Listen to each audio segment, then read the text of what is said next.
हज़रत अली अलैहिस्सलातु वस्सलाम ने रसूल खुदा सल्लल्लाहु अलैहि वसल्लम से सवाल किया कि शैतान को खुद से दूर रखने का तरीक़ा क्या है। तो फरमाया कि रोज़ा शैतान को रूसिया कर देता है। अगर आप रोज़ा रखेंगे शैतान रूसिया हो जाता है। फरमाया इन्फाक व खैरात से शैतान की कमर टूट जाती है। दूसरा काम, शैतान को रूसिया करने के लिए रोज़ा रखें, शैतान की कमर तोड़ने के लिए इन्फाक करें, गरीबों की मदद करें, नादारों को दें, अपने माल या तो कुछ भी हो आपके पास। मेरा मशवरा ये है, इस इंतज़ार में न रहें कि आप कोई बड़ा ताजिर बन जाए, कोई दौलत आ जाए फिर आप इन्फाक करें। आपके जेब में जिस कदर भी है उसमें से कुछ ना कुछ गरीबों के लिए दिया करें, ताकि शैतान की कमर टूट जाए। वो शैतान जो आपके पीछे लगा हुआ है उसकी कमर टूट जाएगी। इससे आप खुद देखेंगे कि आपके दिल में वुसअत आ जाती है, आपके दिल में खुशी पैदा हो जाती है जब आप किसी की मदद करके आते हैं। ये इस वजह से कि शैतान ने आपसे किसी हद तक दूरी अख्तियार की, उसकी कमर टूट गई है।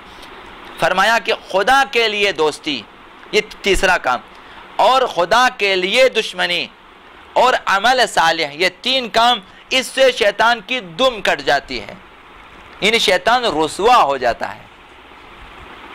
खुदा के लिए दोस्ती करें। किसी शख्स को आपने देखा कि मैं इससे दोस्ती करूं, अपनी ज़ाती मफाद के लिए दोस्ती ना करें, या बाद में कभी कहीं उनसे रिश्ता लेना है इसलिए दोस्ती ना करें, किसी और हदफ के तहत दोस्ती ना करें। इसी तरह किसी से दुश्मनी करनी हो तो जायदाद के झगड़े में दुश्मनी न करें, किसी से दुश्मनी करने हो तो ज़ाती इनात की वजह दुश्मनी न करें। दोस्ती भी खुदा के लिए, मोमिन है मैं इससे दोस्ती कर लेता हूँ, ये दुश्मन खुदा है इस वजह से मैं इससे दुश्मनी कर लेता हूँ।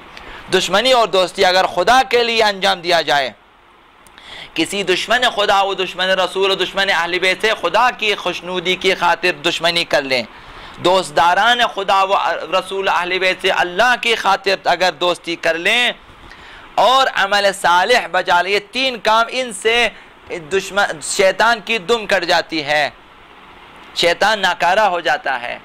तो ये तीन काम अंजाम दें, रोज़ा रखें, शैतान को रुसिया कर दें, और इन्फाक व खैरात करें, शैतान की कमर तोड़ दें, और खुदा के लिए दोस्ती और दुश्मनी जो है, दुश्मनी और दोस्ती का मेयार खुदावंद मुतआल को करार दें, रिज़ायत इलाही को करार दें, तो शैतान की दुम कट जाएगी।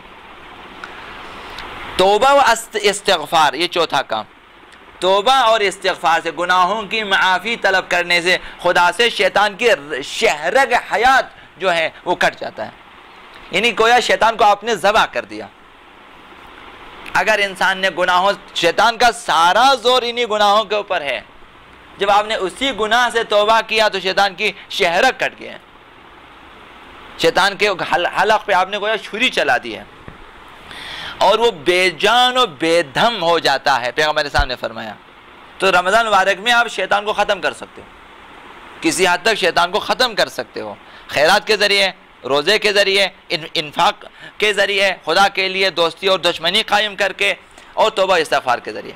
ख़ुद अमीरुल मोमिनीन अली इब्न अबी तालिब अलैहिस्सलातु वस्सलाम ने नहजुल बलाग़ा में फरमाया कि खुदा ने रोज़ा इसलिए वाजिब करार दिया है कि लोगों में इखलास और नेक नियती का जज्बा पैदा हो जाए। रोज़े का फ़लसफ़ा, लिहाजा अगर हमारे अंदर इखलास पैदा हो जाए और नेक नियती पैदा हो जाए तो इसका मतलब है हमने रोज़ा रखा है। अगर हमें कोई तब्दीली ना आए इस हवाले से, न नेक नियती पैदा हो जाए हमारे अंदर, न इखलास पैदा हो जाए, तो क्या होगा, गोया हमने रोज़ा नहीं रखा है, रोज़े का कोई असर हमारे ऊपर मुरतब नहीं हुआ। रोज़ा मुआशरे में मुख्तलिफ तबक़ों के दरमियान मुसावात और बराबरी का दर्स दे देता है।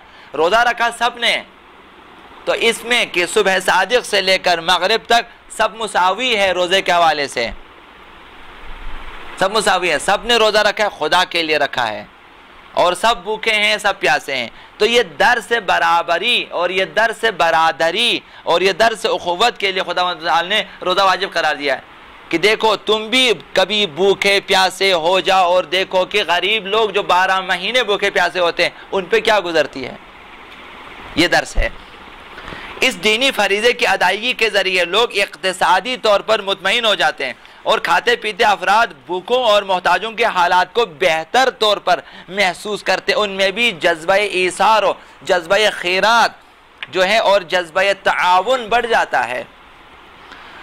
रोज़ा इंसान को बोरदबारी का, तहम्मुल का दर्स दे देता है। सुबह सादिक से शाम तक तहम्मुल करता है, भूख प्यास और बाकी जो मुहर्रमात रोज़ा है उससे इज्तनाब करता है। तहम्मुल नफसानी ख्वाहिशों से मुकाबला करने की क़ुव्वत पैदा करता है।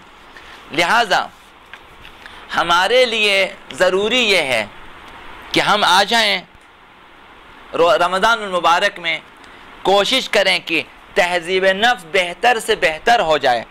शैतान से मुकाबला करने के लिए बेहतर से बेहतर राह का इंतखाब करें। शैतान से मुकाबला करने के लिए तो कैसे मुकाबला किया जाए? पैगंबर अलैहि सल्लम ने फरमाया, रोज़ा रखें अल्लाह के लिए तो शैतान रुसिया हो जाएगा, और खैरात करें, इन्फाक करें, शैतान की कमर टूट जाएगी। खुदा की खातिर दोस्ती और दुश्मनी और अमल सालिह बजा लाएँ तो शैतान की दुम कट जाएगी। अगर तौबा किया और इस्तिग़फ़ार किया तो शैतान जो है उसकी शहरा कट जाएगी। अगर ये काम हमने अंजाम दिया तो क्या किया?